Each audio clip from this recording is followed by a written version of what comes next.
Hello viewers, we are on to the Dailies on Airquare Television International, where we give you the breaking stories from our Nigerian newspaper.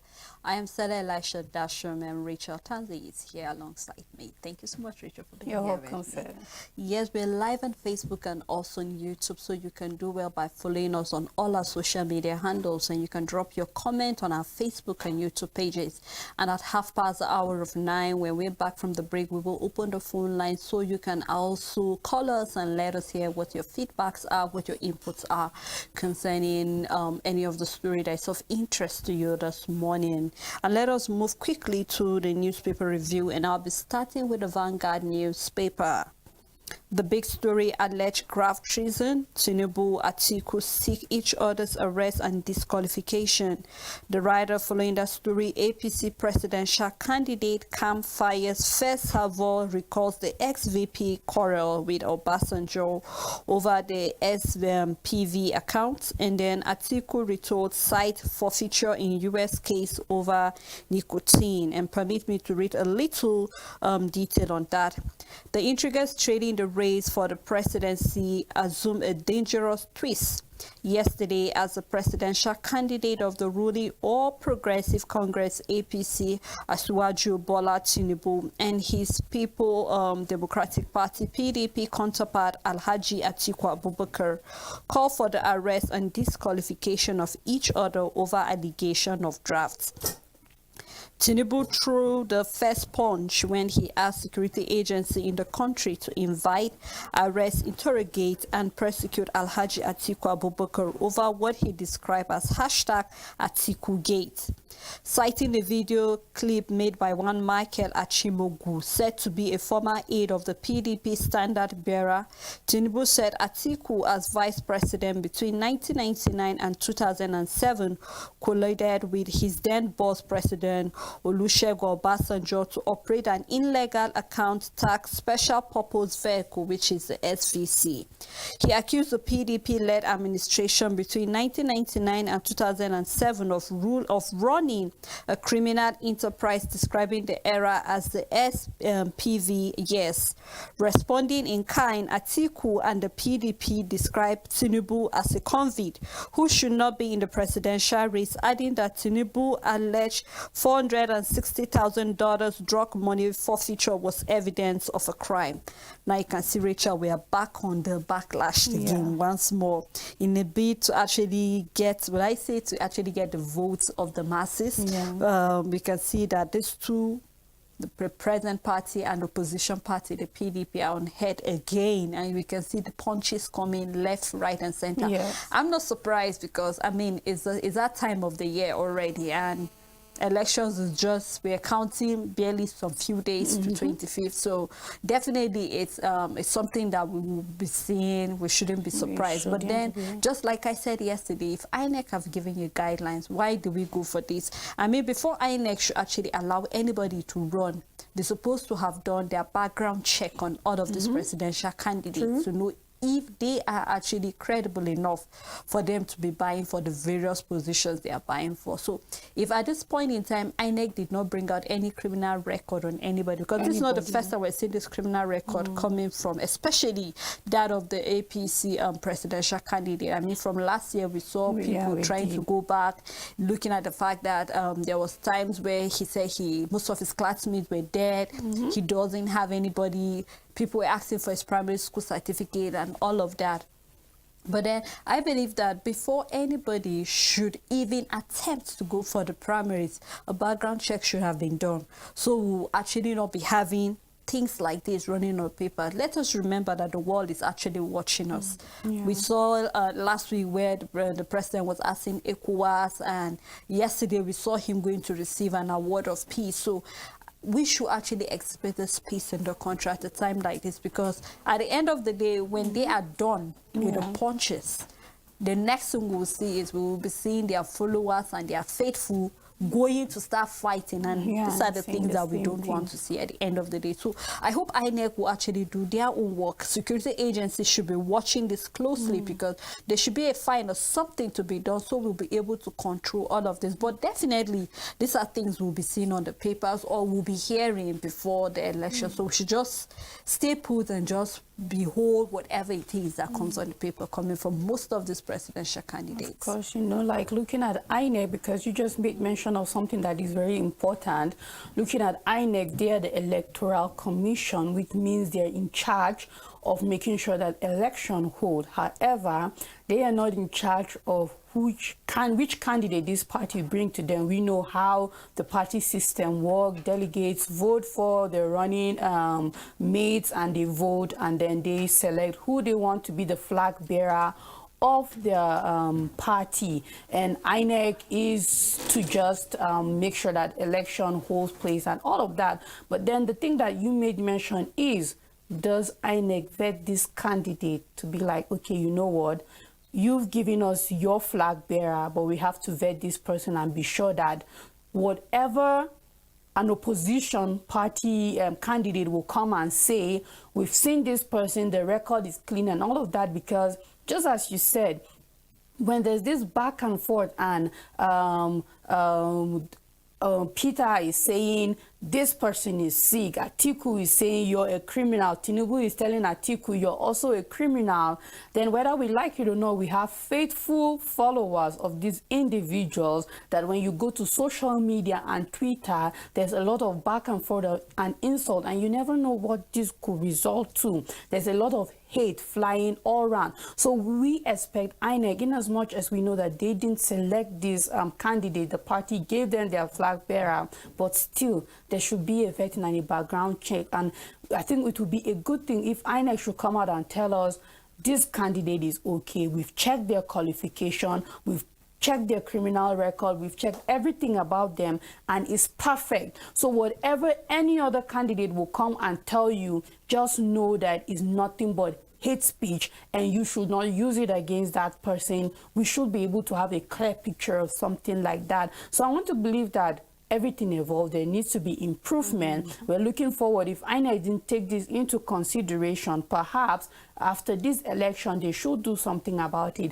And we keep saying INEC have clearly made it clear, like hate speech is not acceptable. Such back and forth is not acceptable. What are you doing to make sure these politicians don't do this? Because we've seen situations where there are a lot of clashes in the past because of one party and the members of the other party not agreeing, and it has led to so many chaos and so on. So what are you doing to make sure that these politicians, these candidates, don't go scot-free with this kind of thing? And if you know that you have cleared this candidate and they are free of any of this accusation, then let's know as a country, because we depend on you for that. Of course, of course. Let's still look at other stories still on the Vanguard newspaper.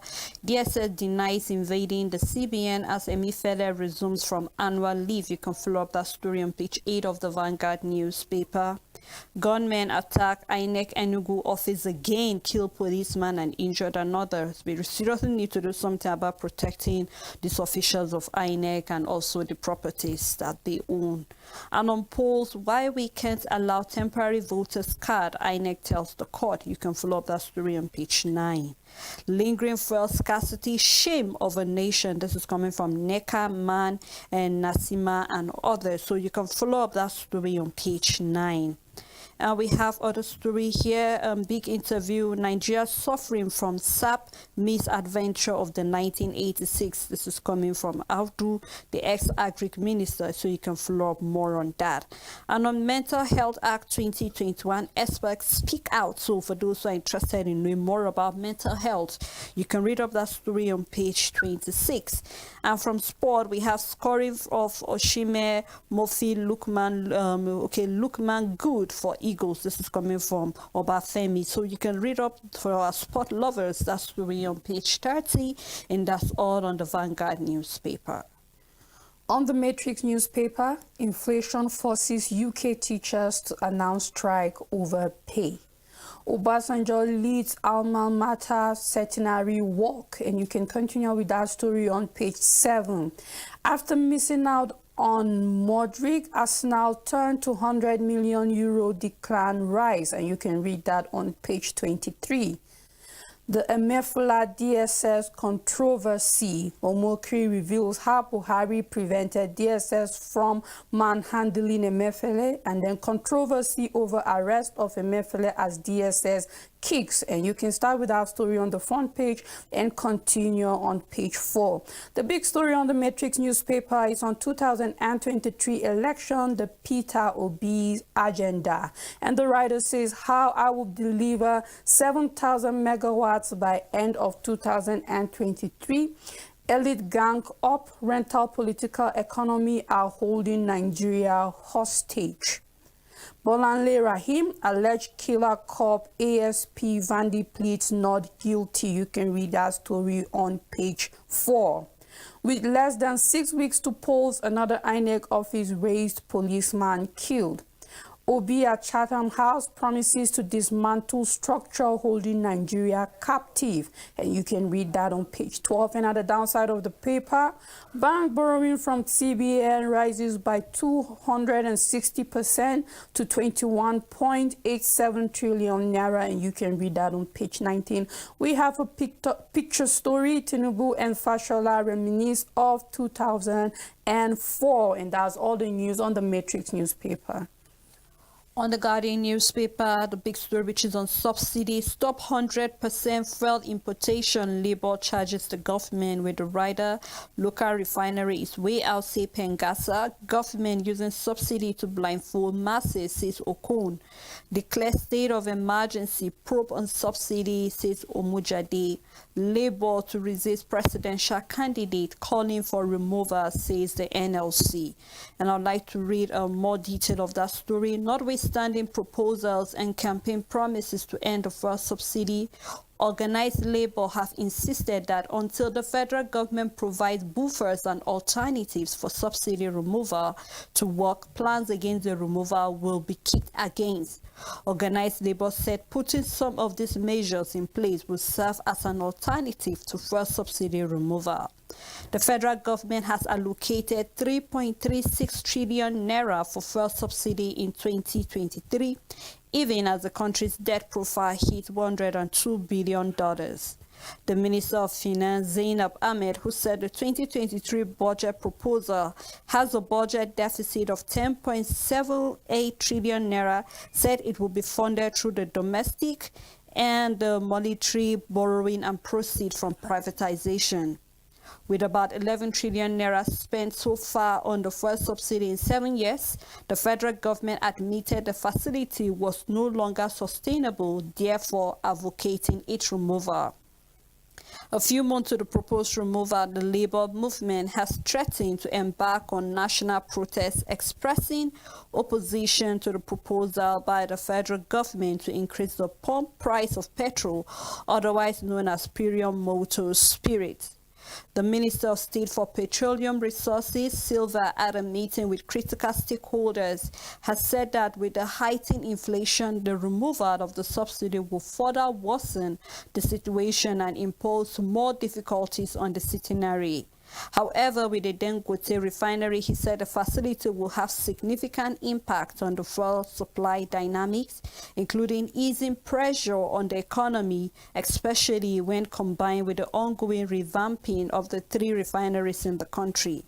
Minister of Finance Ahmed also told the meeting that the federal government will soon unfold the palliative being prepared to caution the adverse effect of the subsidy removal whenever it was implemented. Well, you know, Richard, actually took my time to read this because it's very important at a time like this, whether we're truly for or against the removal of the fuel subsidy. It will be recalled that the Labour presidential candidate, Peter Obi, said that it is very important that they remove the fuel subsidy because it's an organized crime. Because we've seen a lot of people saying that at a time like this, even yesterday, we saw where the boss, Mr. Yusuf of the CPPE, said that he's totally in support of the removal of the fuel subsidy, because if we remove it, annually we'll be recovering about 6 trillion naira. Of course, that will go a long way to actually do a lot of things for us in the country. But here we are seeing Pengasa and other labor are saying that the time is not right. Apart from the Dangote refinery, we are yet to have other refineries that can actually do the job. Right now the concern is what is the way forward.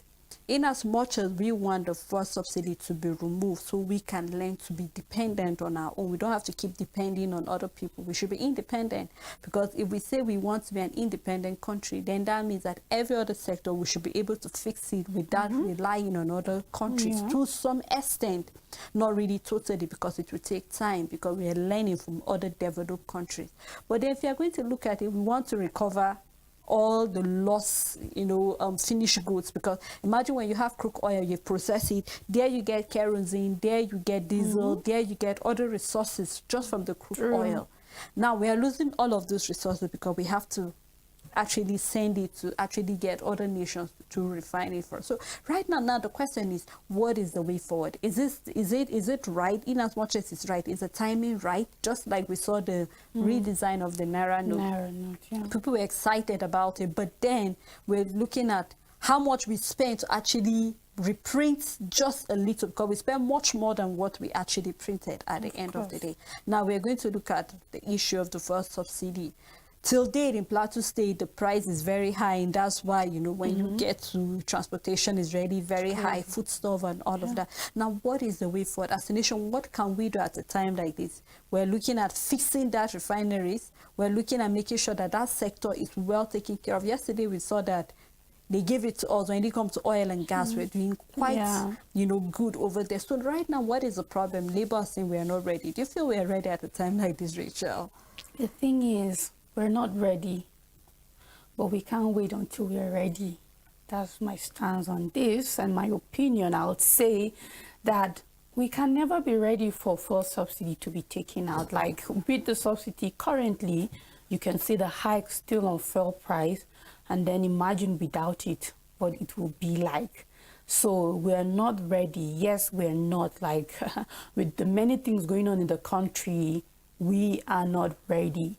But we don't have to wait until we are ready.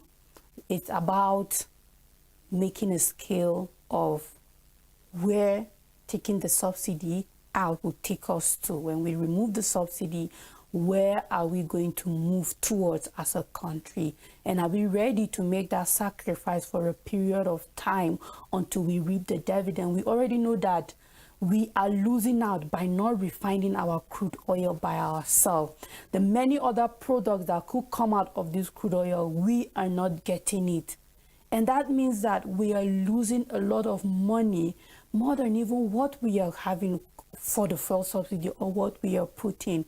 Now, if taking out the fuel subsidy will give us 6 trillion, as we are seeing on the paper, then it means that we could build more refineries.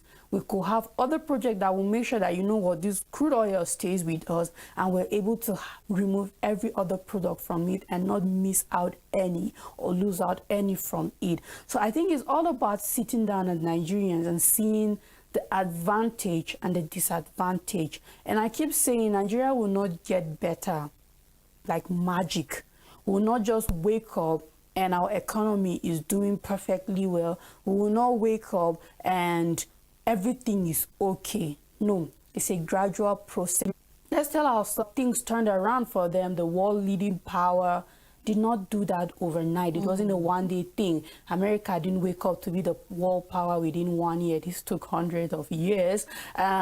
Every other country did not just wake up and find themselves where they are. There were times where they had recession. There were times where things were so difficult they didn't know they would survive it, but they did. So the question is for Nigerians, are we ready to go through some sort of hardship for our economy to be better? Because the truth is, if fuel subsidy should be taken out, there's going to be hardship. We're already not finding it easy. Even with the subsidy, talk more of it being taken away. So it's all about the sacrifice we're willing to make. And if it's organized crime, it's not all about taking it out. That's what the Labour Party candidate is saying. It's not all about saying it's organized crime and taking it out. But what are you doing to make sure that when this subsidy is taken out, there's no another organized crime that is embezzling that money somewhere else, and what it's being designed for is not being achieved. So it's all about creating a balance, and then if we are ready to really take the change, because we can't be ready for the fourth subsidy to be taken away, but it boils down to the necessity, what should be done. Honestly, I look forward to when we don't even have to depend on it. I mean, there are other developed countries that are using electronic cars. They don't even have to depend on that, because the pollution alone, even coming from all of these refineries, is something where we look forward to when Nigeria will be much more better than it is presently. Still on the Guardian newspaper, 38 days to polls, APC demand Atiku quit as PDP seek Tinubu's arrest. You can follow up that story too on page 3. CBN confirms Emifele's resumption, silent on alleged planned arrests. 25 million Nigerians at risk of severe hunger in 2023. This is coming from the FAO warning, where we have to look up to that. I'm happy with the Ukraine actually sending food to Nigeria despite the war. So we have to look at what we have to do when it comes to the agri sector, so we can actually be able to save this number of Nigerians from severe hunger. Kogi government reject monarch reply to query. You can read up that story too on page 29. We have downside of the paper, Atiku Obi fault bad leadership, restate plan to salvage Nigeria. Custom decries killing of officer by smugglers. So you can read up more of that story. Picture story here, we can see it's a queue at a filling station where people buy fuel in Lagos yesterday. So you can get the Guardian newspaper at any place and actually read more detail of any story that's of interest to you. On the Punch newspaper, oil blocks licensing to end in April. This is coming from the federal government. Inflation drops slightly, production costs remain high. States, local government meets RMAFC, want higher revenue, and you can read that on page 20. We have graphed video, Tinubu PCC demands Atiku's prosecution, PDP protest. And the big story on the Punch newspaper, Emefele DSS running battle pause as CBN governor resumes. The writer says, confusion as Secret Service debunk claims of arrest. Governor vows to work under president's direction. Emefele will chair next MPC meeting. This is coming from the spokesperson. DPO warned us hours before Vandy killed lawyer. This is coming from the inspector. And we have a picture story, and you can read all of that story on the killing of Vandy and on page 4 of the Punch newspaper. And at the downside of the paper, we have ASU may sue federal government over withheld salaries. Rivers man strangles sets and lover ablaze, and you can read that story on page 5. INEC office attackers kill policeman, guards defend facility. You can read that on page 5, and that's all the news on the Punch newspaper. On Nigerian News Direct, Governor Abiodun Uzodinma orders confirm participation in Nigerian News Direct 12th Anniversary Award Ceremony. Tinubu charges APC election planning monitoring team to protect parties' votes. The big story controversy traces Emifele's resumption as DSS denies invasion of the CBN's facility. Expert kick as MBS releases marginal decline in inflation, the first in 11 months. And for the fourth quarter, Nigeria racks 363 billion naira oil revenue as Silver says improved security in Niger Delta responsible for the increase. And you can read more of that story inside the paper. And we have on the NLNG Boni's plant still in operation. And from the AFCFTA, Buhari urges Africa to justify both international trade. Abiodun commissions the 18-kilometer Ajire-Aduwa and before Otore Road. So you can read up more of that story inside the Nigerian News Direct. And that's all on the News Direct. On Nigerian Tribune, 25 million Nigerians risk food insecurity this year. This is a report. CBN Governor Mefla resumes duty after annual leave. Apex Bank not invaded by DSS. This is coming from a spokesman. Inflation rate eases to 21.34%, first decline in 11 months. And the big story at Chatham House, Obi vows to tackle oil theft, debt servicing, unemployment, and you can read all of his promises on page 2. And there's a query. Kogi government gives Ohinoi 48 hours to resubmit response with appropriate title. Gunmen attack INEC office in Enugu, kill policeman. Policeman plead not guilty for alleged murder of Bolanle. You can read that on page 2.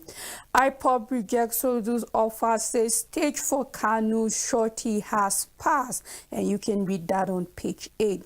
Again, Tinubu Article 530. Article should be disqualified, persecuted based on SPV APC. This is coming from APC. Tinubu cannot run drug-related $460,000 for future, disqualifies him. This is coming from the PDP, and you can read that back and forth if it interests you on page 2. Nigerians worse off today than in 2015. This is coming from Atiku, says this is Nigeria's last chance at getting it right. And we have a picture story where we can see Atiku, the PDP presidential candidate, being interviewed, and that's all the news on Nigerian Tribune. All right, before we move further with the newspaper review, we'd like to take a time out at this moment to actually, let you choose the stories, drop your comment on any story that's of interest to you. We have quite a number of it, from the CBN's governor resumption from his annual leave, and also the fight between the APC and the PDP. What do you think at a time like this? If you think that the fight is the right way forward, we'd love to hear your inputs about this. So when we come back from the break, we will open the phone line so you can call us. Please do not go anywhere. We'll be right back.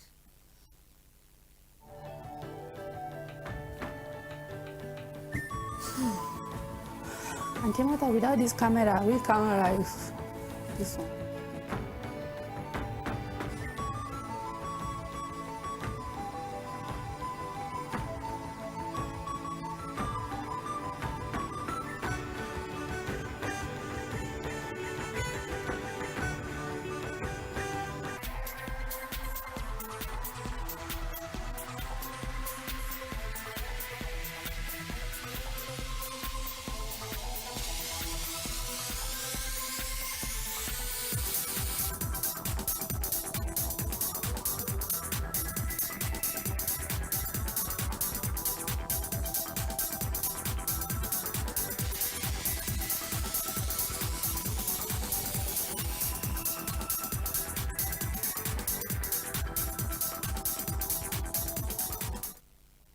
Staying tuned, is still the Dailies on Echo Television International. I've been looking at quite a number of stories on the paper, the back and forth, the fight between the present party and opposition party, that is APC and the PDP.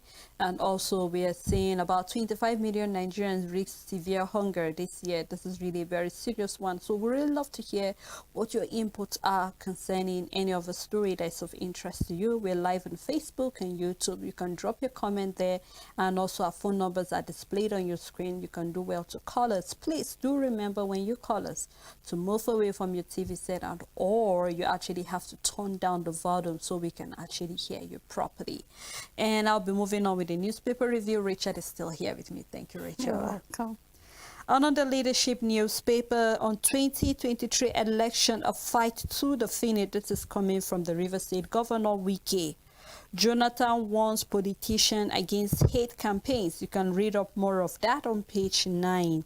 And we have trending World Health Organization recommend use of face masks in specific situations. And on inflation reduces to 21.34% in 11 months. So you can read more of that. Liquidity crunch threatens federal government 6 million mass metering deployment. So you can read more of that story too. Military killed 2 wanted terrorist commandant, 40 others in Niger. And the big story, Atiku Tinubu renew war over alleged corruption. Ashwaju asked the EFCC to probe and arrest the ex-vice president. You are distracting Nigerians from core issue, Atiku replies. Obi at Chatham House vows to dismantle the cabal. So you can read more on page 4. New oil bid round to advance energy security sustainability. This is coming from the NUPRC. Stop brain drain now, medical directors tell the federal government, and we know the right way forward if we want to stop the moving of our doctors and nurses from leaving. Bolani Rahim accused officer Vandid plead not guilty. So we have to keep our fingers crossed and actually see more story about the lawyer that was shot dead. You can read more of that on page 10. And we have a picture story here where we can see members of the new Nigerian People's Party during the party's North Central rally in Lafia, Nasarawa State yesterday. And that's all on the leadership newspaper. On New Telegraph newspaper, import duty crisis. Federal government loses 180 billion naira to NNPCL and DDC.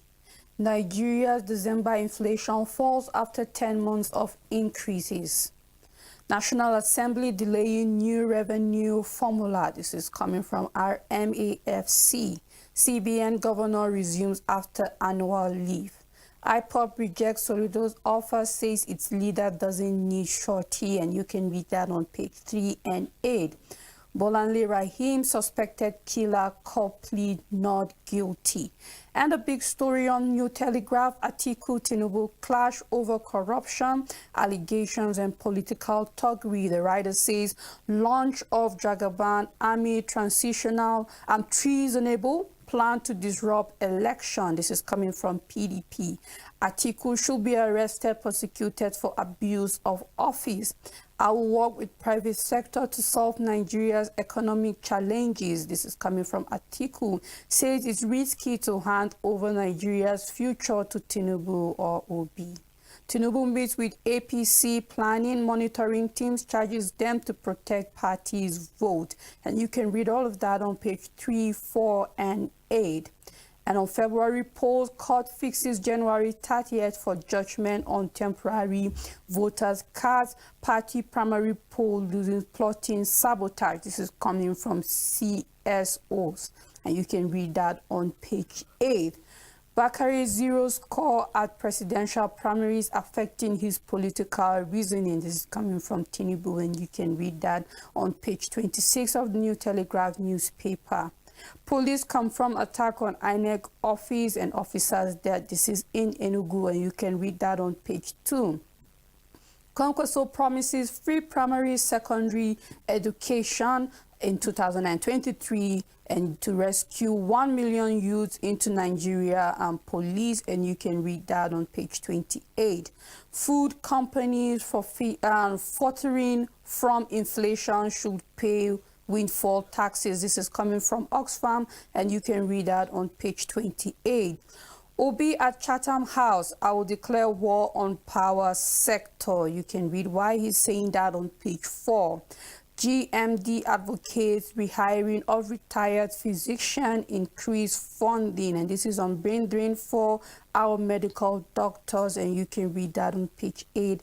And at the downside of the paper, we have a study that links higher level of vitamin D to better cognitive function, and you can read that study on page 26. And that's all the news on New Telegraph. You know, Rachel, this brain drain is actually, I'm worried. If the GMD is advocating rehiring of retired physicians to increase funding, what are we trying to say? That the new doctors we've graduated from the school are not compatible, are not actually, yeah, of course. Yeah. They do not have what it takes to actually be working. What are we going to do? Because the earlier paper I read where it said the federal government should do something about the brain drain. If we are capable of whatever responsibility has been given onto you, will not be asking or advocating that we rehire the retired physicians. There's a reason why they are retired.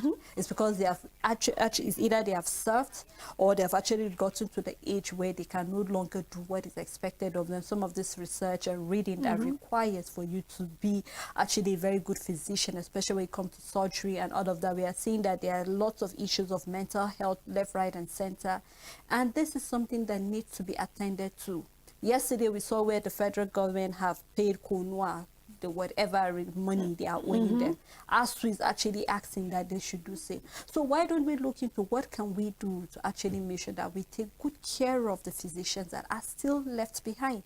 What can we do to make sure that our doctors are well taken care of, our nurses are well taken care of, our midwives are well taken care of, even those that work in the lab are well taken care of, those who are over there. So I really don't find it comfortable that we're asking that we rehire, just like you saying that we should rehire our retired military officers to start working. There's a reason why they are called retired. It's because they have gotten to that point where they are tired and they need to rest. All they need to do is to actually be serving as consultants. We consult them to see what can we do, how can we do this, what is it? Because when you go to the hospital, especially the doctors, those who are going through their workmanship, you see all of this doctors taking most of this newly, doctors round what they need to do, asking them questions, because there's a time that will come that they will be retired and it's expected that these new doctors will take over. So I just hope that we do something. In as much as we've been advocating, our educational sector is suffering, our health sector is suffering. We cannot count the number of doctors and nurses that are dropping and leaving the shores of Nigeria. Why do they want to serve and be second-class citizens somewhere else? That means they're well taken care of over there. And we have all it takes to take care of them here. So I'm just advocating that rather than advocating for us having to rehire our retired doctors, why don't we take care of the doctors that are willing to do all that it takes?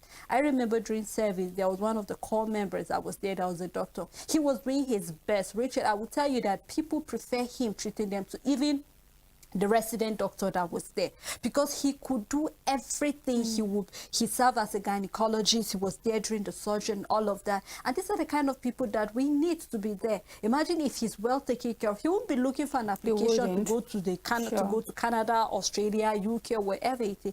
Why? Because his needs are met here. We're having Ebola, we're having COVID-19. These are hazards, and they need their hazard allowance to be paid. So I just hope the government will actually look into it rather than us applying that our retired doctors should come back. I mean, I'm not in support of that. I hope we do something better. Of course, it sounds already like a very bad idea. And not only does it sound like a bad idea, but it is a very bad idea that you think of rehiring the retired doctors, because medicine is a very sensitive profession in the sense that it evolves just like technology.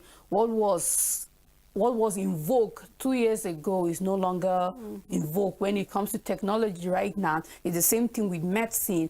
New forms of treatment, new diseases are being found, new way around things. I wouldn't even be comfortable with a doctor who haven't practiced for over a year treating me, because within 1 year there's a new formula, there's a new way of going about one disease or one virus about another, because research is being done left, right, center every year.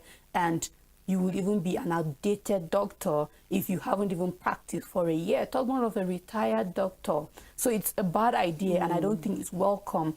And I think the reason is because you're left with no option, because it's not that the young ones are not competent. I want to believe that for you to be a doctor in Nigeria, you went through the school. It's not easy. I have many doctor friends, and I know that it's not easy. Like, you are well schooled. If you don't pass the exams, you don't pass it. You have to keep writing until you pass it. So I want to believe that our young doctors are competent. But what the challenge is that they are japaing. They're leaving the country. So it's like we're left with no option than to work with those who are available. And it is a very sad thing, because just as you said, they are seeing where their services, they will get their hazard allowance, they will be paid duly for their profession, as we know how it is a risky one and very taxing. They're seeing that their services are needed somewhere, so they are leaving. Because trust me, when there's a report of thousands of doctors leaving, I know for sure it's the young ones. And now we are left with the option of maybe we should go back to the ones who retired. Let's work with the ones that are in the country. It is a very bad idea. But instead of thinking of hiring those who have retired back and talking about an increased allowance and all of that, you should focus on the young ones. I keep saying, give them a reason not to want to leave. Give them facilities, equipment to work, tools. Let's upgrade the standard of our health sector. Let's upgrade everything, even with their benefits and all of that. And I believe they would want to stay rather than us thinking of going to pick a doctor that haven't practiced in 5 years. Even for consultancy, I don't even think a retired doctor is good enough for it, because they will still be backward in how medicine have evolved over the few years that they have been retired. So let's just make it conducive that our doctors are not leaving the shores of this country, rather than thinking of a bad idea as a way forward. Of course, of course. Let's take a look at the Nation newspaper. Zududu Shorty proposer split Kano's family. This is coming from IPOP. You can read that on page 28. Slain Catholic priest survive Madala bumping and kidnapping. So you can read up more of that story too. One killed in INEC office attack. And coming from the MBS, inflation rate dropped from 21.47% to 21.34% in December. 18 died in road accident. You can read more of that story on page 6. Still on the Nation newspaper, World Economic Forum predict global recession, interest rates hike. And you can read more of that story on page 28. We've been seeing that prediction coming from last week and down to Monday. There have been an issue of the World Economic global recession. The big story for the Nation, APC, PCC seek Atiku's probe for fraud within 42 hours. Petition EFCC, ICPC, CDP, and then ex-VP unfit to contest. PDP fires back. Why new revenue formula plan can't work? This is coming from the RMAFC. You can read more of that. The picture story here is still on Bolani Rahim, killer, police suspect plead not guilty. Oyo Council to become richer, says Makande. And on page 5, we have Buhari salute Akandi at 84. So you can read the Nation newspaper, and that's all on the Nation. On this day newspaper, 7 deep offshore mini bid winners to be announced in next 4 months. This is coming from the NUPRC. The writer says, dismisses fear of political interference. Wood Mackenzie to oversee process. At Chatham House, Obi vows to destroy structure holding Nigerians captive. And you can read that on page 5. Increased spending, energy production costs drive inflation to 21.34%. Atiku, it's too risky to hand over Nigeria to Tinubu or Obi. Voting APC is rewarding failure, says Saraki. Insists Labour Party lacks spread structure to win, make good government. This is coming from KMO APC in pole position to win election. You can continue with that on page 12. And the big story on this day newspaper, Emefiele resumes, says he remains committed to his oath of office, Buhari's policy direction. DSS denies arresting CBN governor. President intervenes, insists court order must be obeyed. Adebonwa Human Rights Group asks secret police to stop harassing Apex Bank's governor. And you can read that on page 12. SPV Gate, APC demands immediate arrest, prosecution of Atiku. We have a picture story showing Peter Obi, the Labour Party presidential candidate, at Chatham House, why I want to be president of Nigeria. And if you want to know his aspiration and what he plans for the country, get the This Day newspaper for yourself. And that's all the news on This Day newspaper.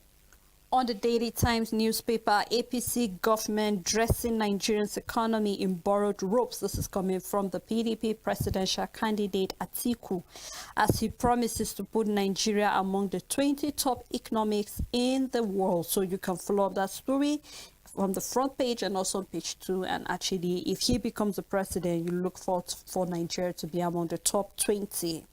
Still ahead, we have CBN office not invaded, Emefiele not arrested, says DSS. And on PVC, PDP, APC trade wars in Lagos over alleged manipulation. APC PCC calls for Atiku's arrest, prosecution, disqualification from the presidential race. Obi at Chatham House, my presidency will dismantle inefficiency. Pledges to stop transitional policy in government. Explain how his administration plans to attract investors to Nigeria. So you can read more of that. Mini oil bid round with boost energy sufficiency. This is coming from the federal government. We have a picture story here where we can see the chief of staff to the president and the minister of science and technology during a sideline of technology of the Ministry of Science and Innovation recently. So you can follow up by getting the paper to read more of that. And from Nigerian Air, court fixed February 13 to hear application seeking to transfer suit. That you can read on page 3, and that's all on the Daily Times newspaper. On the Point newspaper, starting with the big story, anxiety over Governor Akeredolu's health. The writer says female aide allegedly schemes to become deputy governor. Governor's wife wants her to stay away from husband. We have 4 back death sentence for killing ex-Osun deputy governor's cousin. We have Nigerians inflation eases first time in 12 months to 21.34%. We have disquiet as INEC deletes Ebonyi PDP candidate from general election. And we have APC call for Atiku's arrest, the saga that has been going on most of our papers. And that's all the news on the Point newspaper. All right, let's take a look at the Business Day newspaper coming from the CBN. DSS to quiz the bank CEOs over the forex allocation. Emefiele resumes office ahead of the MPC meeting, says Apex Bank. So you can read that story on page 29. Atiku Obi outlines steps to solve electricity crisis and others. Nigerians bad dishes Wood Mackenzie to woo oil investors, so you can follow up that on page 2. And explainer why Nigeria's inflation fell in December after 10-month surge. And Business Day set to host the African Business Convention February, so you can follow up that story on page 27 and get more details about the convention. And that's all on the Business Day newspaper. On the Business Standard, no JSC, JDC exams from now on.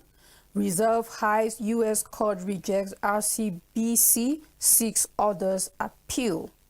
Great exodus from stock market. And you can continue with that on page 4 of the Business Standard. IMF likely to approve $4.5 billion loan to Bangladesh on 30th January. LU's visit to elevate U.S.-Bangladesh ties, and this is coming from Expert. And we have a picture story that says first 10 million drought shipped to CTG port. Singapore Airlines clarification. And if you want to read more of that international business news, get the Business Standard. And that's all the news on the Business Standard. All right, let's come back home on the Blueprint newspaper. We're ready for probe. NSITF, there's the ICPC, EFCC. Says our operations conducted with high-level integrity. So you can read up that story on the front page and on page 6. 39 days to presidential polls, Tinubu, Atiku fight dirty over alleged SPV scandal. Kenyamo right EFCC, APC calls for the ex-VP arrest, prosecution seek withdrawal from race. Call employed to divert attention from Tinubu's atrocious record. This is coming from PDP. Obi in Chatham House, I will destroy structures holding down the government. You can read that on page 16. Emefiele resumed. DSS says we didn't invade the CBN. Again, INEC facility attacked in Enugu, policeman killed. And on 2023, 25 million Nigerians risk food insecurity. This is coming from the FAO and UNICEF. And on anti-labor, NUPEC threatens Elime petrochemical shutdown, so you can read more of that also. And we have 23 shipload of petroleum product and others arrive Lagos soon, coming from the MPA. And the Nigerian Air Force airstrike killed wanted terrorist commandant and 40 others in Niger. And on Bolani, defense counsel delays trial as Van D pleads not guilty. And on non-remittance, AMCON subcharges 9 commercial banks 147.65 billion naira. You can read more of that story on page 22, and that's all on the Blueprint newspaper. On the Daily Asset newspaper, CBN Governor Mefle resumes after annual leave. DSS denies CBN invasion. And the big story, Atiku Tinubu supporters trade more allegations, seek arrest. And we have dual citizenship. NRM drags Peter Obi to court.